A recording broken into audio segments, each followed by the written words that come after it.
Good morning दोस्तों। जैसा कि आप लोगों को पता ही होगा कि सीटेट में और टेट में पर्यावरण का कितना महत्व है। 1 से 100 क्वेश्चन है, अगर इसमें आपका 50 क्वेश्चन सही होता है तो आपकी तैयारी अच्छी है। तो आइए शुरू करते हैं। पहला क्वेश्चन, भारत की संकटग्रस्त पादप जाति कौन सी है? तो इसका आंसर होगा चंदन। चंदन भारत में कम होते चले जा रहे हैं संकटग्रस्त की दृष्टि से।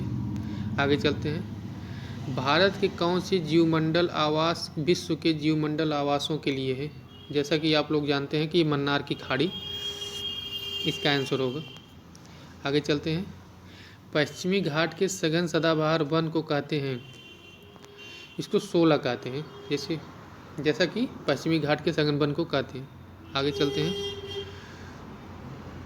भूमि की एक सकरी पट्टी जो 2 बड़े भूभाग खंडों को जोड़ती है उसे माना जाता है, उसे कहते हैं भूसंधि। जैसे एक भूभाग है, ये दूसरा भूभाग है, इसके बीच के भाग को हम भूसंधि कहते हैं। आगे चलते हैं।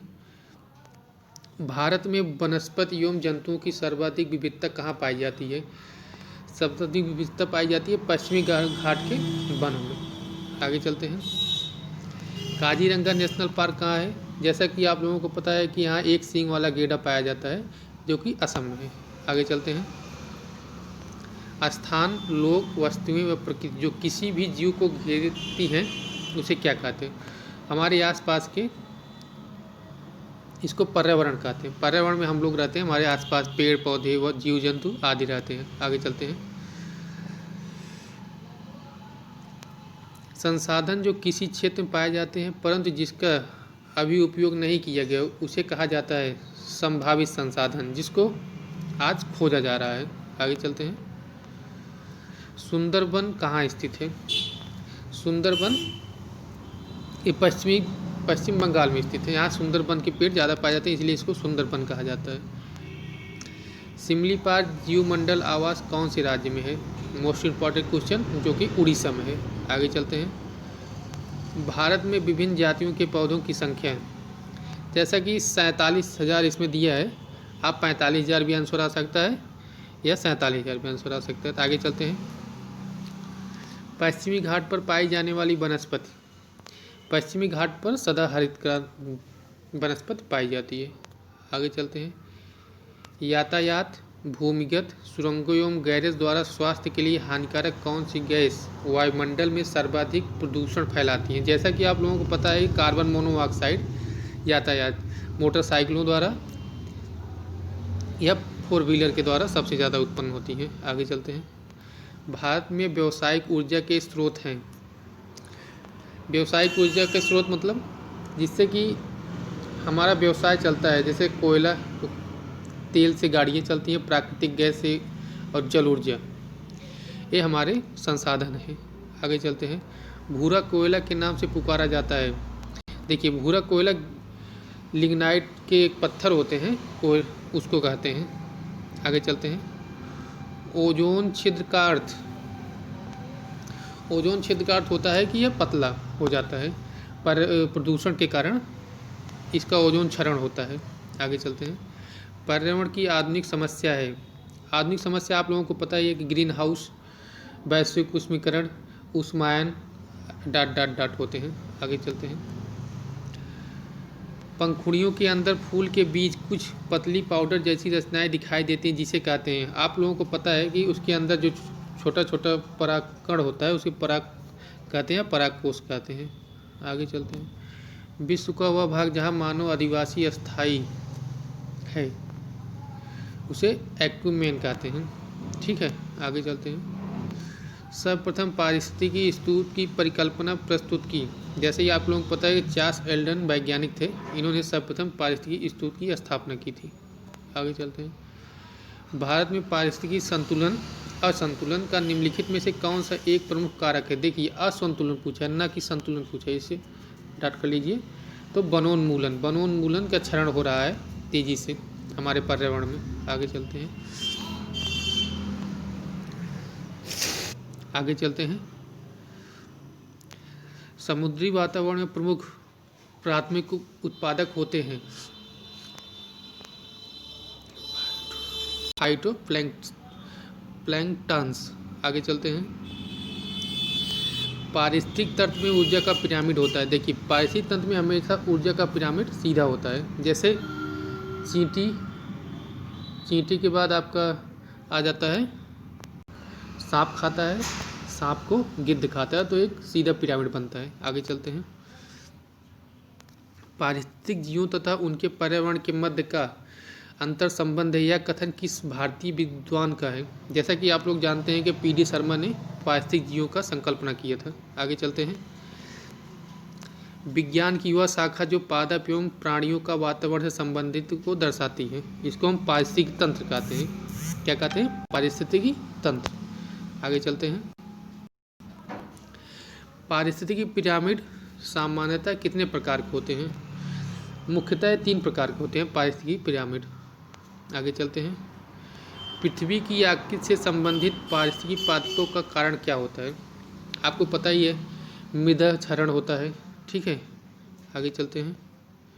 सबसे अस्थायी पारिस्थितिकी तंत्र है, सबसे अस्थायी पारिस्थितिकी तंत्र समुद्र। एक मनुष्य के जीवन को पूर्ण रूप से धारणीय करने के लिए आवश्यक न्यूनतम भूमि को क्या कहते हैं? आपको पता है जहाँ वह रहता है वो पारिस्थितिक पदछाप कहते हैं। ठीक है, आगे चलते हैं। एक भौगोलिक क्षेत्र में सभी पारिस्थितिक तंत्रों को एक साथ, भौगोलिक क्षेत्र में सभी परिस्थितियों तंत्रों के साथ लेकर एक अधिक बड़ी यूनिट बनाते हैं, इसको कहते हैं, आपको मालूम है, जैव मंडल। जैव मंडल के आसपास सभी लोग रहते हैं, तो जैव मंडल कहते हैं। आगे चलते हैं। प्रकाश संश्लेषण के दौरान प्रकाश सुग्राहीकरण के कौन सा काम करता है? आपको पता ही है कि क्लोरोफिल या पर्णरहित कहते हैं इसको। आगे चलते हैं। पारिस्थितिक तंत्र में उच्चतम शोषण स्तर प्राप्त है। आपको पता है कि सर्वाहारी, क्योंकि शाकाहारी एक चीज़ को खाते हैं, मांसाहारी एक चीज़ को खाते हैं, लेकिन सर्वाहारी इस दोनों को खाते हैं, तो इसका पारिस्थितिक तंत्र उच्च होता है। आगे चलते हैं। पौधों के किस भाग के प्रकाश संश्लेषण की प्रक्रिया पूरी होती है? आपको पता ही है कि हरे पेड़ पौधे जो होते हैं उनकी पत्तियों द्वारा। आगे चलते हैं। प्राकृतिक तंत्र का विकास कहलाता है तंत्र की संतुलित। ठीक है, आगे चलते हैं। प्रकाश संश्लेषण की क्रिया होती है, आपको पता होगा कि प्रकाश संश्लेषण की क्रिया हरे पेड़ पौधों द्वारा हरित लवण के द्वारा होती है। चलते हैं आगे। पारिस्थितिक तंत्र की कौन सी कार्यात्मक इकाई नहीं है? स्तरीकरण जो होती है वो पारिस्थितिक तंत्र की इकाई नहीं होती है। आगे चलते हैं। मृत जीव किस पर आधारित होते हैं? मृत जीव अपघटकों के मृत पदार्थों पर आधारित होते हैं। जैसे कोई जंतु या जीव मर जाता है तो उसको खाकर अपना भोजन करते हैं। आगे चलते हैं। शेर, पक्षी, सांप एवं वृक्ष हैं, एक जैविक कारक है। प्राकृतिक तंत्र का विकास कहलाता है, प्राकृतिक तंत्र का विकास तंत्र या संतुलन कहलाता है। चलते हैं आगे। वे जीव जो अपने आहार तथा जीवन निर्वाह के लिए दूसरे जीवित जीवों पर निर्भर रहते हैं उनको परजीवी कहते हैं। ठीक है, जो दूसरे जीवों पर निर्भर रहते हैं। आगे चलते हैं। वन के पेड़ों की छालों पर उगे मिलते हैं। हमेशा आपको देखिए छोटे छोटे सफ़ेद सफ़ेद होते हैं, उनको लाइकेन कहते हैं। आगे चलते हैं। प्राकृतिक तंत्र के विकास की संख्या क्या है? तंत्र के, इसका आंसर भी आगे आया, ऊपर वाले क्वेश्चन में था। तंत्र के स्वसंतुलन विकास के आधार पर इनका प्राकृतिक विकास होता है। ठीक है, आगे चलते हैं। प्रकाश संश्लेषण के दौरान कौन सी गैस उत्सर्जित होती है? जबकि आपको पता है कि हरे पेड़ पौधों द्वारा प्रकाश संश्लेषण में ऑक्सीजन गैस उत्सर्जित करते हैं। आगे चलते हैं। प्रकाश संश्लेषण की क्रिया होती है, प्रकाश संश्लेषण क्रिया देखिए प्रकाश में होती है, रासायनिक ऊर्जा में होती है। ठीक है, आगे चलते हैं। प्रकाश संश्लेषण के लिए आवश्यक है, प्रकाश संश्लेषण जब हरे पेड़ पौधों द्वारा होती है तो इसका कार्बन डाइऑक्साइड होना उसके लिए ज़रूरी होता है। वह प्रक्रिया जिसके द्वारा पौधे अपना भोजन बनाते हैं कहलाती है। अभी आपको मालूम क्या है ऊपर वाले में, प्रकाश संश्लेषण द्वारा। ठीक है, प्रकाश संश्लेषण की क्रिया संपन्न होती है। मोस्ट इम्पॉर्टेंट क्वेश्चन है, जो कि नीले एवं लाल रंग की रोशनी के क्षेत्र में होती है। ठीक है, प्रकाश संश्लेषण की क्रिया जो होती है वो लाल और नीले रंग की रोशनी के कारण होती है। आगे चलते हैं। प्रकाश संश्लेषण की क्रिया में पर्णरहित की भूमिका क्या है? प्रकाश ऊर्जा जो अवशोषित करते हैं उसी के पर्णहरित की भूमिका होती है। आगे चलते हैं। प्रकाश संश्लेषण की क्रिया के दौरान सबसे पहले किस यौगिक का निर्माण होता है? आपको पता ही होगा, फास्फोग्लिसरिक अम्ल है, एक प्रकार का अम्ल होता है। ठीक है, आगे चलते हैं। किस एक भौगोलिक क्षेत्र के सभी पारिस्थितिक तंत्र को बृहद रूप में क्या कहते हैं? इसको जीवमंडल कहते हैं। भौगोलिक क्षेत्र जो होता है इसको जीवमंडल, पारिस्थितिक क्षेत्र को जीवमंडल कहते हैं। आगे चलते हैं। लोटिक पारिस्थितिक तंत्र किसका उदाहरण है? इसको आप मोस्ट इम्पॉर्टेंट नहीं कर सकते, अभी तक सीटेट में नहीं आया है, तो इसको पौंड कहते हैं। आप याद कर लीजिए अगर आ जाता है तो। एक कृत्रिम पारिस्थितिक तंत्र निरूपित किया जाता है। आपको मालूम होगा कृषि भूमि पर कृत्रिम पारिस्थितिक तंत्र निरूपित किया जाता है। आगे चलते हैं। एक भौगोलिक क्षेत्र में सभी पारिस्थितिक तंत्रों को एक साथ लेकर एक अधिक बड़ी यूनिट बनाते हैं, इसे क्या कहते हैं? इसे जैवमंडल कहते हैं, जो भौगोलिक क्षेत्र में हमारे पारिस्थितिक तंत्रों के साथ यूनिट बनाते हैं या साथ रहते हैं। आगे चलते हैं। विश्व का वह भाग जो मानव अधिवास के लिए बिल्कुल अनुपयुक्त है। जैसा कि आप लोगों को पता होगा कि एलुमेन है। ठीक है, आगे चलते हैं। घास भूमि किस पारिस्थितिक तंत्र में शामिल किया गया है? आपको मालूम होगा घास भूमि जो स्थल में पाए जाते हैं। आगे चलते हैं। समुद्री पारितंत्र के किस वर्ग में जैव निम्नलिखित का कारण सर्वाधिक होता है? जैसा कि आपको मालूम होगा फाइटोप्लैंक्टन के कारण समुद्री पारितंत्र के जैव सर्वाधिक होते हैं। ठीक है, तो आगे चलते हैं। हैदराबाद में स्थित हुसैन सागर झील किस जीव के वृद्धि में नष्ट हुई? जब ये आपको मालूम है कि जलकुंभी एक विदेशी पौधा, विदेशी क्या कहते हैं, नागफनी टाइप का होता है। चलते हैं आगे। हमारे पर्यावरण का जैविक अजैविक तत्व है, इसका आंसर होगा वायु। आसान क्वेश्चन है। आगे चलते हैं। अंतरिक्ष यान में बनाया गया पारितंत्र होता है, कृत्रिम पारितंत्र होता है, जो कि मनुष्यों द्वारा बनाया गया है। आगे चलते हैं। फाइटोजोन एक पद्धति है जिसके अंतर्गत नियंत्रित जलवायु दशाओं के पौधों का विकास होता है। जैसा कि आप लोग को पता है कि फाइटोन एक पद्धति होती है जिसके द्वारा पौधों का विकास होता है। आगे चलते हैं। प्राकृतिक तंत्र के विकास की संख्या की जाती है। देखिए अभी इसका आंसर आपको पहले पता था, तंत्र के स्वच्छ संतुलित विकास के आधार पर। फिर से आ गया वही क्वेश्चन।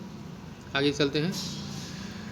दो जीव सबसे अच्छे मित्र हैं और साथ साथ रहते हैं। इनमें से एक आवास, जल तथा पोषक तत्व प्रदान करते हैं, जबकि दूसरा भोजन बनाता है एवं प्रदान करता है। जीवों के इस प्रकार के संबंध को देखिए सहजीवी, इसको सहजीवी संबंध कहते हैं। क्या कहते हैं? सहजीवी संबंध। ठीक है, आगे चलते हैं। वह स्थान जहाँ छोटे जीव जंतु जैसे दीमक, मक्खी, केचुए आदि रहते हैं उसे क्या कहते हैं? टेरियम कहते हैं। ठीक है, टेरियम। आगे चलते हैं। ऊर्जा प्रवाह व खनिज चक्र मोस्ट इंपॉर्टेंट क्वेश्चन है। पारितंत्र गतिक हृदय कहलाता है, आपको मालूम होगा। ठीक है, आगे चलते हैं। एक तालाब पारितंत्र में बड़ी संख्या में मछली, कछुए, मेढक होते हैं, तो इसे द्वितीय श्रेणी के उपभोक्ता कहते हैं, एक तालाब में जो होता है। आगे चलते हैं। जीवाणु एक्टिनोमाइसिस व कवक को कहते हैं प्राथमिक उपभोक्ता। देखिए प्राथमिक उपभोक्ता ये होते हैं। आगे चलते हैं। मरुस्थल में उगने वाले पौधे कहलाते हैं, जबकि आपको मतलब पता होगा जीरोफाइट इसे कहते हैं। अपघटक किस प्रकार के जीव स्तर हैं? आपको मालूम होगा कि ये 4 प्रकार के पोषक स्तर होते हैं अपघटक के। आगे चलते हैं। पारिस्थितिक तंत्र में अजैविक व जैविक घटकों के मध्य कितनी कड़ियाँ हैं? आप सबको पता ही होगा कि जैव संरचना के तहत एक काम करते हैं। आगे चलते हैं।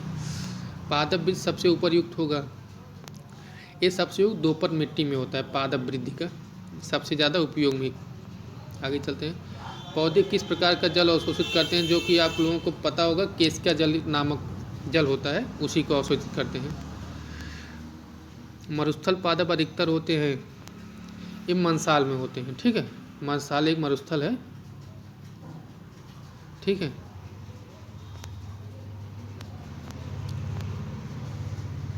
आगे चलते हैं। पायतंत्र में ऊर्जा का पिरामिड होता है, अभी आपको हमने बताया हमेशा सीधा होता है। चूहे को सांप खाता है, सांप को गिद्ध खाता है, तो इसका सीधा होगा। ठीक है, आगे चलते हैं। एक तालाब में पायतंत्र में जीव भाग का पिरामिड होता है। देखिए तालाब में हमेशा उल्टा होता है, ऐसे उल्टा टाइप का। ठीक है, तो आंसर उल्टा होगा इसका। घास स्थली तथा वन पारितंत्र में जीव भर का पिरामिड होता है। अभी आपको हमने बताया कि उसका हमेशा उल्टा होता है। क्या होता है? उल्टा, सदैव उल्टा होगा, सीधा कभी नहीं होगा। ठीक है,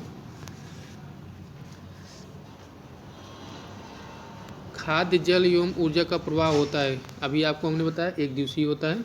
खाली क्वेश्चन बदल बदल के आ रहा है, आपको समझने की ज़रूरत है। एक खाद्य स्तर के दूसरे खाद्य स्तर में जाने पर ऊर्जा का ह्रास होता है। आपको मालूम है कि 10% केवल उसका अवशोषित करते हैं और 90% उसका ह्रास हो जाता है। ठीक है, आगे चलते हैं। सर्वप्रथम पारिस्थितिकी स्फूर्त की परिकल्पना प्रस्तुत की मांस वैज्ञानिक चार्ल्स एल्टन ने। ठीक है, आगे चलते हैं। सूर्य प्रकाश में उगने वाले पादपों को क्या कहते हैं? इसको कहते हैं आर्द्रोद्भिद कहते हैं। ठीक है, याद रखिए। अधिक वर्षा वाले उष्ण क्षेत्रों में भारी वर्षा होती है, अतः वहाँ वन होते हैं। आपको पता होगा सदा हरित वन होते हैं क्योंकि वर्षा अधिक होती है। तो आगे चलते हैं। उन क्षेत्रों में जहाँ ग्रीष्म में भारी, शरद ऋतु में कम वर्षा होती है, वहाँ वन मिलते हैं। आपको पता है कि अधिक घास होंगे वहाँ। ठीक है, आगे चलते हैं। वायुमंडल का वह क्षेत्र जिसमें बादलों का बनना, बिजली कड़कना, तूफान आदि, तो आपका क्षोभ मंडल में होता है। स्थल मंडल, क्षोभ मंडल इस टाइप का होता है, तो क्षोभ मंडल में होगा। ठीक है, आगे चलते हैं। लवणी मृदा में उगने वाले पादपों को कहते हैं, इसको हेलोफाइट कहते हैं, जो लवणी मृदा को उगाने में सहायक होते हैं। ठीक है, आगे चलते हैं। मृदा परिवर्धन को कहते हैं, मृदा परिवर्धन को मृदा जनन कहते हैं, जो कि मोस्ट इम्पॉर्टेंट क्वेश्चन है। बृहद जलाशयों में अधिकतम तापमान होता है। देखिए जलाशयों में अधिक तापमान उसके ऊपरी सतह के कारण होता है, जो कि ऊर्जा अंदर जाके वहाँ स्थापित हो जाती है। ठीक है, आगे चलते हैं। दृढ़पड़ी वन क्षेत्रों की विषम होता है इसका आंसर। ठीक है, इसका आंसर। आगे चलते हैं। वे मृदाएं जिसमें विभिन्न पोषक विलयन की अस्पष्टता सांद्रता पाई जाती है, उसे बहुत मोस्ट इम्पॉर्टेंट है, सुपोषी कहते हैं। ठीक है, आगे चलते हैं। मृदा में उपस्थित अपक्षयित होते हैं कार्बनिक पदार्थों को ह्यूमस कहते हैं। जो कार्बनिक पदार्थ होते हैं उसको ह्यूमस कहते हैं। आगे चलते हैं। उपजाऊ लोभ मृदा में बालू मृतिका का आदर्श अनुपात। देखिए आधा मृदा होती है, दूसरा आधा बालू और मृतिका होती है। ठीक है, तो 50-50% होगा इसका। आगे चलते हैं। नाइट्रोजन यौगीकरण करने वाला जीवाणु, जैसा कि आप लोगों को पता है एजोटोबैक्टर होता है, नाइट्रोजन यौगीकरण को बनाता है। आगे चलते हैं। पारिस्थितिक तंत्र का गतिक हृदय कहलाता है। ये ऊर्जा प्रवाह, खनिज चक्र को जब वो खाता है तो ऊर्जा प्रवाह उसके शरीर में होता है, उसके शरीर के बाद वो सीधा पिरामिड बनाता है। आगे चलते हैं। पारिस्थितिक तंत्र में ऊर्जा में होता है, इस वही क्वेश्चन सेम है लेकिन थोड़ा सा बदल दिया है। तो आगे चलते हैं। ऊर्जा तथा खनिज दोनों की हानि हो जाती है पारिस्थितिक तंत्र में, जब वो खनिज दोनों की हानि होती है। ठीक है, आगे चलते हैं। 10% का नियम देने वाला वैज्ञानिक, आपको पता है कि लिंडमैन ने 10% का नियम दिया था, जो कि मोस्ट इम्पॉर्टेंट क्वेश्चन है। आगे चलते हैं। जीवों के खाद्य स्वभाव में जितनी विविधता होती है, खाद्य श्रृंखला उतनी ही लंबी होती है। इस क्वेश्चन में ही आंसर समझ लीजिए निहित है। आगे चलते हैं। पारितंत्र में ऊर्जा का प्राथमिक स्रोत, आपको पता है कि सूर्य का सबसे बड़ा स्रोत इस पारिस्थितिक तंत्र में सूर्य ही है। सूर्य का प्रकाश कह लीजिए या तो सूर्य कह लीजिए, जो भी आपका आंसर हो। आगे चलते हैं। किसी पारितंत्र में होते हैं, जैविक एवं अजैविक दोनों घटक होते हैं। ठीक है, दोनों घटक होते हैं। मोस्ट इम्पॉर्टेंट क्वेश्चन ये भी है। आगे चलते हैं। जैवमंडल में एक ही जात की संख्या को कहते हैं, जनसंख्या कहते हैं। आगे चलते हैं। एक से अधिक जातियों के समूह जो किसी स्थान पर रहता है उसे क्या कहते हैं? उसे जैव समुदाय कहते हैं। ठीक है, बहुत बहुत शुक्रिया वीडियो को देखने के लिए, धन्यवाद।